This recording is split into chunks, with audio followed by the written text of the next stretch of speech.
Bob Dew's in here with us in studio right now. I'm going to go back to some more of your phone calls. And we've got this world-exclusive video of him playing in multiple local bands. Rob shot this a few years ago. Rob knew Joe Stack and didn't hit him until yesterday when they just left his house. And he got back and saw finally his photo, and he said, because you said you were driving back saying, I know Joe Stack. I know a Joe Stack was in another state I lived, and then it all hits you. Because Austin's a big-sized city, but the musician community is like a small town. Everybody knows each other. He knew him well. They weren't in the same band, but Joe did backup in some bands. And it turns out he played for Joe Ely and a bunch of other people I'm seeing in the news now. So meanwhile, I have a whole bunch of mainstream news articles. The Statesman saying I'm praising him, not true. Daily News saying it. Look at this headline. Does Austin plane crash pilot's rambling suicide note sound like Alex Jones' manifesto? So you can always see who the enemy is. Some guy kills a cop in Pennsylvania. They say, he did it for me. Then they get his actual emails. I hate Alex Jones. I want to get him. I mean, they're after me, and I wonder why. But it's not going to work. It's like the old song, I got one more silver dollar, and they're not going to catch me. No, they're not going to get me, the Midnight Rider. Let's jam in some more calls here. Frank in North Carolina, you're on the air. Frank, go ahead. Thank you, Alex. It's an honor. I just wanted to plug a movie real quick. It's a mainstream movie out right now. It's Edge of Darkness, Mel Gibson's new movie. Haven't seen it. It's very good. It's the first movie I've seen since that Truther movie, Shooter, came out in 2007 with Mark Wahlberg. What's it about? I mean, does it have a patriot message? Yes. It's basically a cautionary tale. Mel Gibson plays the role of a Boston, just a regular detective, and his daughter basically gets assassinated, and he mistakes it. Everyone thinks that it was some old enemy of his that was trying to take him out. He starts investigating, and during the course of investigating, going through her things and whatnot, he finds out that she was an activist. And it gets really interesting. It's got some truther elements in there, black op elements, all that kind of shadowy government. Yeah, well, we know stuff. Mel Gibson knows all about the New World Order, and I'll just leave it at that. but I mean, he's definitely on board and knows what's going on every front. I appreciate your call. I'm going to go see that. I just work all the time. I got 2-3 hours a day off. I go play with my kids, throw the football, watch them ride their scooters. Their little push scooters, and that's it. I mean, go take my grandma out to eat once every 2 weeks, and there is no life, literally. But all work and no play hadn't made Jack a dull boy. It's made me crazy. Let's talk to Dennis in Texas. Dennis, you're on the air. Go ahead. Alex, thank you for having me on the show. I voted for Deborah Medina today, so I feel like I've struck a blow for liberty in Texas. That's right, early voting running for the next 2 weeks. Yes, people ought to get out and do that. It's well worth it. You avoid all the lines. Alex, you're a patriot. Mr. Traficant is a statesman. Bob Chapman is America's muse. I'd also like to say that Red Beckman woke me up. I heard him on your program, I think a couple weeks ago now, and ordered the books. And everybody's wondering what they can do short of revolution and short of utilizing the Second Amendment. The mainstream media is deathly afraid that the citizenry is going to realize... They're afraid we're going to take over, that we're the boss, that we're going to take over the state houses legally, take over the juries, grand juries. That's all this show is about, is solutions. That's why the COINTELPRO have this line that I don't give solutions. All we give is solutions. All we bring you is guests that are about solutions and give them a bigger platform. Yes, and the IRS can be defeated by the citizenry using their 3 votes: vote at the ballot box, vote as part of the grand jury, and vote as part of the jury petit. And the IRS cannot overturn a not guilty vote. We can defeat the income tax and all taxes and all laws that are unjust by simply being Americans. And that's the Founding Fathers? Are we with the Founding Fathers of the New World Order? Let's take a few more. Thank you. Let's talk to James in Minnesota. James, you're on the air. Hello? Yes, sir. Hi, my name is James Cater from Minnesota. I just want to say thanks for letting me be on your show real quick. And second, just to talk to you briefly, I'm a former military vet myself. I just got out less than a year ago, and I feel bad for a lot of these guys that come back all torn up, and the government don't, stick by us or nothing like that.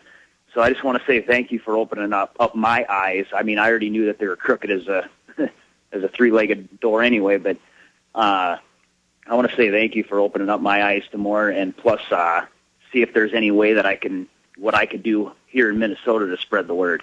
Every person well, the best thing is my films. Get the DVDs, make copies. We found that is the most effective. Fall of the Republic, Obama Deception, the free MP3s of this show, sending people to Infowars.com. I mean, they're going to hear a wide spectrum breakdown of the New World Order and solutions here. I mean, let me ask you, how did you wake up? You say I woke you up fully. You already knew something was wrong. How did you find the show? This is actually really funny. About 3 months after I got out, I was working at a Target in Rochester, and a friend of mine came up to me, and she's like, one of my buddies came up and said, "Oh, don't talk to her. She's a conspiracy theorist and this and that." And I'm like, well, you know what? She's right up my alley. So I went over there and I talked to her a little bit, and she handed me your DVDs. See? And I was like, wow. And then I got a couple of my buddies, they've watched it, and I just watched their mouths just drop. So, well, when I say that Obama Deception and Fall of the Republican Endgame are devastating truth weapons, I mean, the truth is powerful. It trumps everything. And these films give you a full spectrum breakdown. It's the truth. It's in the globalist own words, their own documents. See, you said, how do I help? Well, she woke you up. You then woke your buddies up. It's not going to be an instant war we win. It's slow, one foot in front of the other. I'm getting chills right now.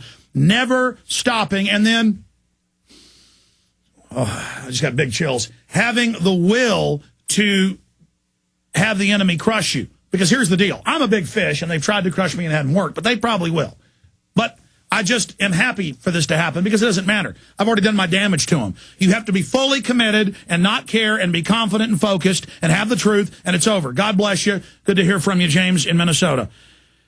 Bob, Dave, Jerry, Moses, I want to get to you, but and we probably will, but I've got to go to Rob Dew right now because I did a special transmission from 5:30 to 6:30 or 5:30 to 6:40 last night that's just on the internet streams and prisonplanet.tv, and that's all posted up at prisonplanet.tv because as I was about to go live, as I was live, you ran in and said, I knew this guy. You hadn't put two and two together because you work with so many musicians. So just in a nutshell, what type of guy was he? Do you think he was capable of this? What do you think's going on here? And then we're going to show some video, and we'll talk over because it doesn't have audio because we're not going to play the band's music here. But break this down, how you met this guy and what your gut tells you's going on. All right. I had a neighbor who was a musician. He was a little older than me. He's playing like an older style kind of blues, country rock. And so I would go in and sit in playing bass because he, always needed a bass player. And Joe Stack was in his band, and in different versions of the band. One that was I got to stop you. I guess we didn't test the video. It's crashing in there. It's not playing. So what other formats do you have of it so we can? I guess we didn't test it. Oh, I brought it in on a DVD, and I just I don't So the DVD doesn't play? Just turn the mic on so I can hear you. No, I know, but if the DVD isn't working, we'll just want. If they pull it on the hard drive, it should work. Sometimes DVDs, when it's not a DVD file, it was an actual QuickTime file. So if you pull that on the hard drive, it should work. But tell you what, anyway. I'm going to go out there and deal with this. Okay. You go ahead and tell folks about Joe Stack. Okay.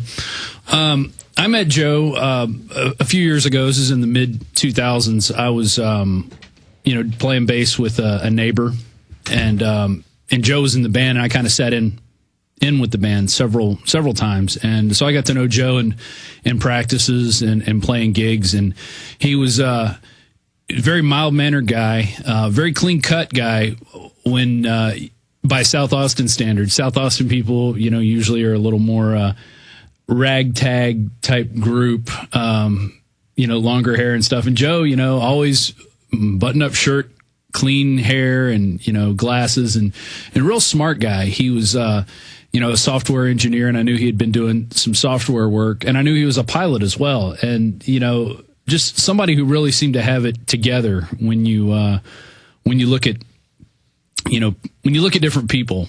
Some people don't look like they have their stuff together. Well, Joe always looked like he had his stuff together, and that's I was kind of shocked when I first heard, when I put 2 and 2 together, like this is the Joe Stack that I knew. I was really shocked because I didn't think this guy would ever do anything like this. I mean, it's really out of character for him. And I mean, I think we just need to start asking the questions, especially, what would drive somebody to do something like this? If he is indeed, the lone wolf type, what would make him, what would push somebody to the brink to do this?